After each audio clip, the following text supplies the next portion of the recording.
We found that only one dietary fat, dietary oleic acid, actually correlates, and it correlates incredibly strongly with the proliferation response. 어떻게 해야 다이어트를 할 수 있을지 몰라서 이것저것 찾아보고 계신가요?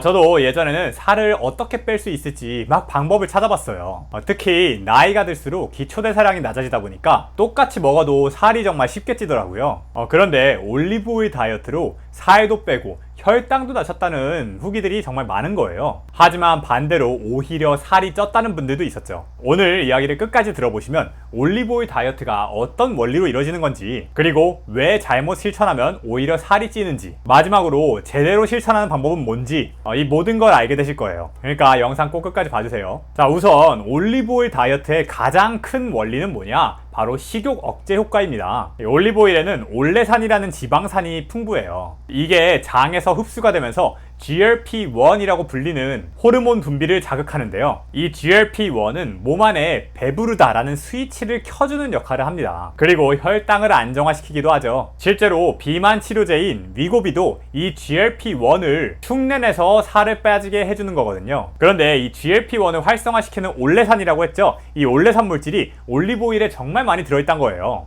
지금 올리브오일의 구성 성분을 보면은 총 지방산의 65에서 80% 정도가 올레산으로 구성이 되어 있습니다.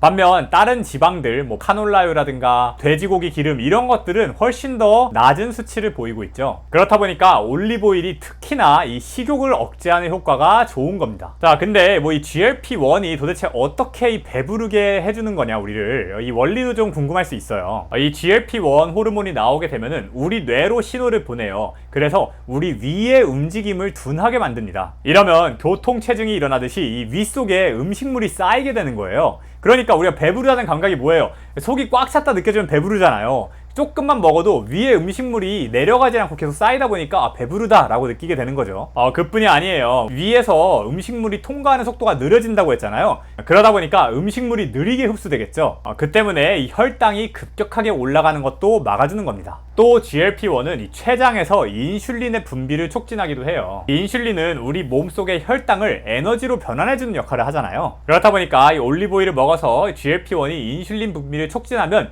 혈당을 안정화시켜주는 효과도 있는 거죠. 자, 근데 이것뿐만이 아니에요. 올리브오일에는 올레산도 풍부하지만 다양한 폴리페놀들이 또 들어있잖아요. 올레오칸탈 같은 항염증, 항산화 물질들이 많이 들어있는데요. 이런 물질들이 몸 안으로 들어오면서 체내의 염증을 줄여줍니다. 그러면 우리 몸의 대사 기능이 전반적으로 좋아지면서 쓸데없이 대사장애로 살이 찌는 걸 막아주기도 하고요. 또 우리가 붓기 같은 게 있잖아요. 근데 염증이 줄어드니까 이런 부어있는 것들을 좀 줄여주면서 다이어트가 되는 것처럼 보이는 효과도 있다고 해요. 자, 이렇게 장점이 정말 많은 올리브오일인데 도대체 왜 어떤 사람들은 올리브오일을 먹고 오히려 살이 찌거나 아니면 효과를 못 봤을까요? 보통 두 가지 이유가 있습니다. 첫 번째는 뭐냐? 올리브오일 다이어트의 원리가 뭐였어요? 빨리 배부르게 만들어줘서 덜 먹게 해준다는 거잖아요. 근데 다른 말로는 뭐예요? 올리브오일을 먹고 먹는 양이 그대로 똑같으면은 살이 빠질 리가 없는 거예요. 그래서 사실 위고비 같은 것도 맞았는데 누구는 엄청 빨리 빠지고 누구는 느리게 빠지잖아요. 그 이유가 뭐냐면 위고비도 맞았을 때 살을 바로 빼주는 게 아니라 덜 먹게 만들어줘서 살이 빠지도록 유도를 하는 건데,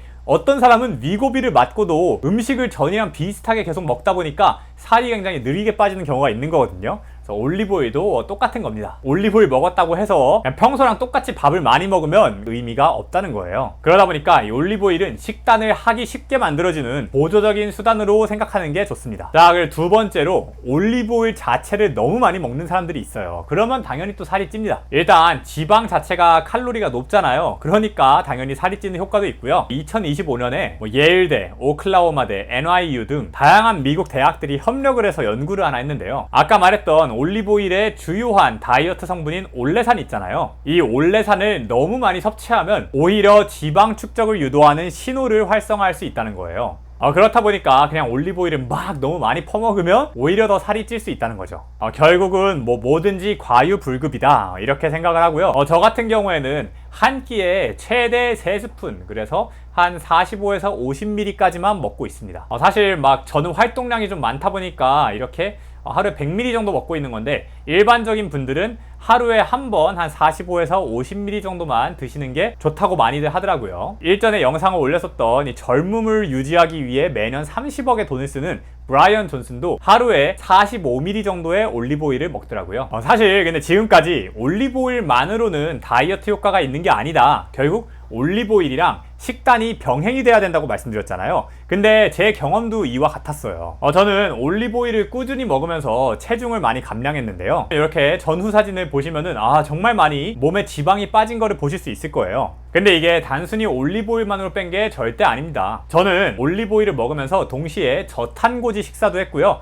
간헐적 단식도 했어요. 그러면서 이 올리브오일은 약간 보조적인 수단으로 활용을 한 거죠. 개인적으로 이렇게 올리브오일과 식단을 병행을 하니까 정말 살이 빨리 빠지는 걸 느낄 수 있었어요. 자, 그래서 오늘 내용 한번 정리를 해볼게요. 첫 번째, 올리브오일 속에는 올레산이라는 물질이 들어있다. 이게 우리 몸에 GLP-1이라는 호르몬을 자극을 해서 위고비와 비슷한 방식으로 식욕을 억제해준다. 두 번째, 다만 올리브오일을 너무 많이 먹거나 혹은 올리브오일을 먹고 식사량을 전이랑 동일하게 많이 먹는다면 살이 빠지지 않는다. 세 번째, 그래서 올리브오일은 약간 보조적인 수단으로 활용을 하고 간헐적 단식, 저탄고지 이런 다양한 식단들을 병행했을 때 더 크게 효과를 낼 수가 있다. 이렇게 말씀을 드리고요. 이게 제가 옛날에는 몸에 이게 좋다더라, 저게 좋다더라 하면은 그냥 듣는 대로 바로바로 따라 했었어요. 약간 제가 팔랑귀라 가지고. 근데 문제는 이게 사람마다 몸의 체질도 다르고요. 생활 패턴도 다르다는 거예요. 그래서 누군가에겐 맞는 방법이 나한테는 안 맞을 수도 있다는 거죠. 효과가 없거나 오히려 부작용이 생기는 경우도 많았어요.